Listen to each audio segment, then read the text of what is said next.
Can you imagine a world where knowledge is not dependent on experience?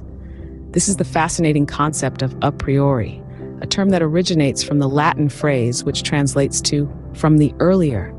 But what does it really mean? How does it interact with our experience? A priori is a term that often elicits a sense of wonder and perhaps even confusion. It's a concept that suggests that certain knowledge exists independently of experience. But does it mean that experience is irrelevant? Not quite. The truth of the matter is more nuanced. Consider the statement, "You don't need to break a hand to know it is a bad thing." This is an example of a priori knowledge. We know this to be true without having to experience the pain of a broken hand. Yet this knowledge is not devoid of experience altogether. It is based on the understanding that a hand, at some point, had to be broken. There's a qualitative distinction between good and bad, and this forms the basis of our knowledge. So, if a hand functions naturally and breaking it results in an unnatural function, we can deem this as bad without needing to go through the experience.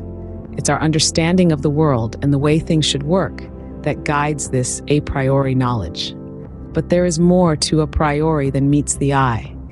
It's not just about knowledge that's true independently of experience, but also about the sequence of thoughts and experiences. The concept of time introduces a disparity between thoughts that occur independently from a discernible sequence. For instance, you can think of the past while you're in the present, or predict the future based on the past. In this sense, a priori is not a concept that stands in opposition to experience, but rather, it's intertwined with it. It's about the order, the sequence, and the causality. It's about the question of what brings what into being. It's about the chicken and the egg conundrum. So, what have we learned about a priori and its relationship with experience? It's not simply knowledge without experience. It's knowledge that exists independently of direct experience, but is shaped by indirect experiences.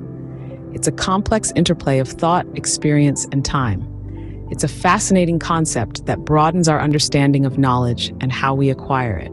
In the end, a priori offers us a new perspective on knowledge, one that challenges our understanding of experience and time.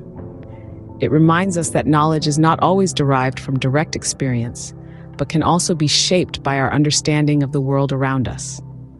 It's a concept that continues to intrigue philosophers and thinkers alike, offering endless food for thought.